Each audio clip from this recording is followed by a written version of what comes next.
Hello friends, welcome back to my channel. मैं हूं आपकी फ्रेंड वर्षा। फ्रेंड्स, आज की इस वीडियो में हम नंबर्स के प्रैक्टिस सेट के बारे में डिस्कस करेंगे। तो चलिए फ्रेंड्स, वीडियो को स्टार्ट करते हैं। लेकिन वीडियो को स्टार्ट करने से पहले प्लीज़ मेरे चैनल को सब्सक्राइब कर लीजिए, और अगर आपने चैनल को सब्सक्राइब कर लिया तो इस वीडियो को लाइक कीजिए और अपने फ्रेंड्स के साथ शेयर कीजिए।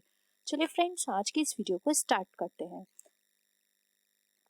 व्यापारी का व्यापार प्रारंभ और समापन किसके द्वारा होता है? इंग्लिश में क्वेश्चन है, the commencement and termination of a merchant trade is, यानी कि कभी सोल्ड ट्रेड मर्चेंट ट्रेड का कमेंसमेंट होता है, यानी उसको प्रारंभ करते हैं, और जब उसको हम टर्मिनेट करते हैं तो वो किसके द्वारा होगा? व्यापारी द्वारा यानी कि ट्रेडर द्वारा, बाय नो रेजोल्यूशन यानी बिना अधिनियम द्वारा, बाय गवर्नमेंट यानी सरकार द्वारा, या बाय लॉ। तो बताइए फ्रेंड्स, क्या होगा इसका राइट आंसर? इसका जो राइट आंसर है वो है ऑप्शन ए, व्यापारी द्वारा। एकांकी व्यापारी जब भी अपने व्यापार को स्टैब्लिश करेगा या फिर उस अपने बिजनेस को बंद करेगा, जिसको हम बोलते हैं बाइंड अप या फिर टर्मिनेट करेगा, तो फ्रेंड्स ये उसकी खुद की मर्जी होगी। उसे किसी से भी परमिशन लेने की जरूरत नहीं होगी, चाहे गवर्नमेंट हो चाहे कोई लॉ हो, क्योंकि वो उसका खुद का बिजनेस है, कोई पर्सन उसके अंदर इन्वॉल्व नहीं है। उसके सारे रिस्क, उसके सारे प्रॉफिट उसके ही हैं, तो सारे डिसीजंस भी वो खुद लेगा। उसका जब मन करेगा, जहां मन करेगा वो वहां पर उसको स्टैब्लिश कर सकता है, और उसको अगर मन करेगा कि वो इसको क्लोज कर दे, अपने बिजनेस को वो आगे कंटिन्यू नहीं कर पाएगा, तो कभी भी उसको क्लोज कर सकता है। नेक्स्ट क्वेश्चन है, एकांकी व्यापारी समस्त संपत्तियों को स्वामी होता है और सारा जोखिम उठाता है, यह कथन किसका है? यानी कि single trader is the owner of all assets and tackle all risk, this statement is given by. Options हैं एल एच हेने, चार्ल्स एस टिपेट्स, सी ऑप्शन है सी डब्ल्यू गेस्टनबर्ग, डी ऑप्शन है नन ऑफ द अबव। तो बताइए friends, ये किसने कहा था? तो ये जो स्टेटमेंट दिया गया था, ये दिया गया था सी डब्ल्यू गेस्टनबर्ग के द्वारा। फ्रेंड्स, इस तरह के स्टेटमेंट्स के भी क्वेश्चंस आपके में पूछे जा सकते हैं, तो कुछ इंपॉर्टेंट स्टेटमेंट्स हैं, तो आपको उसका रिवीजन जरूर करना है। नेक्स्ट क्वेश्चन है, एकांकी व्यापार का पंजीयन होता है। पंजीयन का मतलब फ्रेंड्स यहाँ रजिस्ट्रेशन से है, तो एकांकी व्यापार यानी सोल ट्रेड का रजिस्ट्रेशन किस तरह से होगा? अनिवार्य यानी जिसको मैंडेटरी बोलते हैं, सरकार द्वारा यानी गवर्नमेंट द्वारा, आवश्यक नेसेसरी, आवश्यक नहीं यानी नॉट नेसेसरी। तो बताइए फ्रेंड्स, क्या होगा? फ्रेंड्स का राइट आंसर है डी, सरकार जो सोल ट्रेड जो होते हैं उनका रजिस्ट्रेशन कराना आवश्यक नहीं होता है, क्योंकि वो खुद उसकी सारे चीज़ों को वेयर करेगा, चाहे प्रॉफिट हो चाहे लॉस हो, वो उसको खुद वेयर करने हैं, तो उसको पंजीयन कराने की जरूरत नहीं होती है। वो उसका खुद का बिजनेस है, कोई पर्सन उसके अंदर इन्वॉल्व नहीं है, इसलिए उसे किसी तरह की लीगल फॉर्मेलिटीज की भी जरूरत नहीं होती है। नेक्स्ट है, साझेदारी फर्म को चला सकता है, यानी कि पार्टनरशिप फर्म रन बाय ए, सभी साझेदार यानी ऑल पार्टनर्स, वन और ऑल पार्टनर्स, सी ऑप्शन है एनी वन, डी ऑप्शन है नन ऑफ दीज। तो बताइए फ्रेंड्स, क्या होगा इसका राइट आंसर? इसका जो राइट आंसर है फ्रेंड्स वो है ऑप्शन बी, साझेदारी फर्म को कोई एक पार्टनर चला सकता है या सभी पार्टनर चला सकते हैं। ये उनकी म्यूचुअल अंडरस्टैंडिंग पर डिपेंड करता है कि उन लोगों ने अपने बीच में किस तरह का कॉन्ट्रैक्ट बनाया है, किस तरह की कंडीशंस लगाई हैं। तो कोई एक पर्सन या तो उस बिजनेस को चला सकता है, या फिर जितने भी पार्टनर्स हैं वो सारे उस बिजनेस को चला सकते हैं। अब हम नेक्स्ट क्वेश्चन पे मूव करते हैं। नेक्स्ट क्वेश्चन है हमारा, साझेदारी फर्म का पंजीयन कराना होता है, यानी कि पार्टनरशिप फर्म को रजिस्टर कराना क्या है? आवश्यक, मैंडेटरी, स्टैट्यूटरी या फिर इलीगल? फ्रेंड्स, यहाँ पे आप कंफ्यूज मत होइएगा, नेसेसरी और मैंडेटरी में बहुत डिफरेंस है।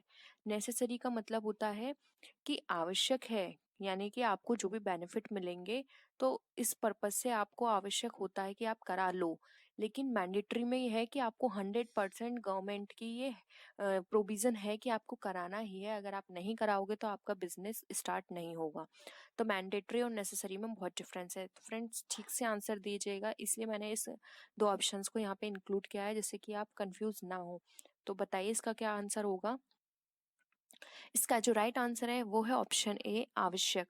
फ्रेंड्स, इसका पंजीयन कराना आवश्यक होता है, लेकिन मैंडेटरी नहीं होता है। डिपेंड करता है कि वो कराता है या नहीं। अगर वो कराएगा तो कुछ बेनिफिट्स मिलते हैं गवर्नमेंट की तरफ से, लॉ की तरफ से, तो वो उसको लेने के लिए लायबल होगा। अगर वो उसको नहीं मिलेंगे, अगर वो नहीं कराता है, तो वो किसी बेनिफिट के लिए क्लेम नहीं कर सकता है। नेक्स्ट क्वेश्चन है, साझेदारी द्वारा अपने हित का हस्तांतरण किया जा सकता है, यानी कि a partner transfer their rights, एक पार्टनर अपने राइट्स को ट्रांसफर कर सकता है अपनी मर्जी से सभी साझेदारों की स्वीकृति से, बहुमत से या सरकार की आज्ञा से। तो बताइए फ्रेंड्स क्या होगा इसका राइट आंसर। इसका जो राइट आंसर है वो है ऑप्शन बी, सभी साझेदारों की स्वीकृति से। वो अभी अपनी मर्जी से कभी नहीं करा सकता, ना ही बहुमत से करा सकता कि ये सोचें कि मेजोरिटी मिल गई है और वो ट्रांसफर कर देगा। नहीं, अगर बिजनेस के अंदर, पार्टनरशिप बिजनेस के अंदर कोई एक पर्सन भी नहीं एग्री होता तो वहाँ पे वो अपने ट्रांसफर नहीं कर सकता। ईच एंड एवरी पर्सन को वहाँ पे अपनी देनी पड़ेगी कंसेंट कि हाँ वो एग्री हैं, तब वो ट्रांसफर कर सकता है। और इसमें कोर्ट की परमिशन की जरूरत तो होती नहीं है, सिर्फ इसमें आपको जो भी आपके पार्टनर्स हैं उनसे आपकी परमिशन की जरूरत होती है। अगर सभी लोग एग्री हो जाते हैं तो अपने ट्रांसफर को कोई भी पार्टनर ट्रांसफर कर सकता है। नेक्स्ट क्वेश्चन है, संयुक्त कंपनी में संचालकों को संयुक्त रूप से कहते हैं, यानी कि in the joint company the operators are jointly called. Committee, board, management या जॉइंट कंपनी। तो बताइए फ्रेंड्स इसका क्या राइट आंसर है। राइट आंसर है इसका option B, board.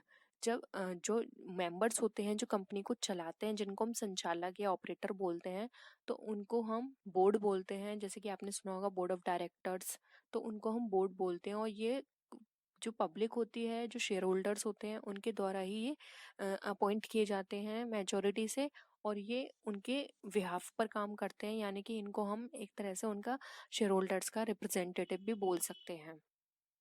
Next question है, एक पूंजी वाली कंपनी का अस्तित्व अपने सदस्यों से होता है, यानी कि the existence of a company, capital company comes from its members. Different होती है, एक ही होती है, कम होती है या अधिक होती है। तो फ्रेंड्स बताइए क्या होगा इसका राइट आंसर। इसका राइट आंसर है ए, डिफरेंट। एक पूंजी वाली कंपनी का अपने सदस्यों से बिल्कुल डिफरेंट होती है, उसकी अलग एंटिटी होती है, उसका एक परपेचुअल सक्सेशन होता है, कॉमन सील होती है, वो हर चीज में अपने सदस्यों से अलग होती है। तो ए ऑप्शन हमारा राइट आंसर है।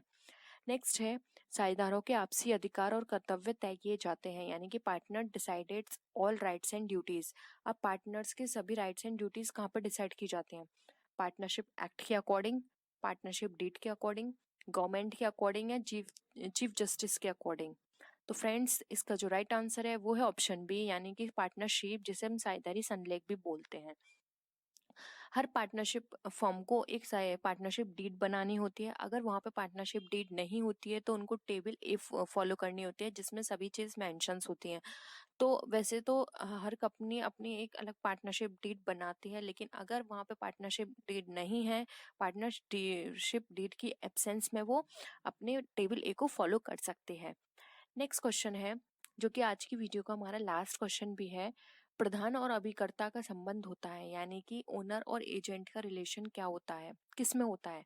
सोल ट्रेड में, पार्टनरशिप ऑर्गेनाइजेशन में, कंपनी संगठन में, या फिर इनमें से कोई नहीं। तो बताइए फ्रेंड्स क्या होगा इसका राइट आंसर।